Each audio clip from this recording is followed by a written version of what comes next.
बनवलं आणि त्यासाठी एक डायग्नोसिस सेंटर त्या ठिकाणी त्यांनी जागा त्या ठिकाणी भाड्याने घेतली।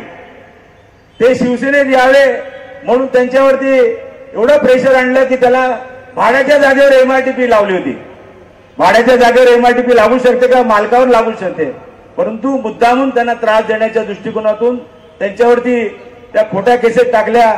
शेवटी अशा माजी नगरसेवकाला ज्यांनी त्या विभागातून त्यांना आमदार बनवलं, नेते बनवलं आणि त्यांच्यावरतीच गुन्हे दाखल करण्याचं काम चालू आहे।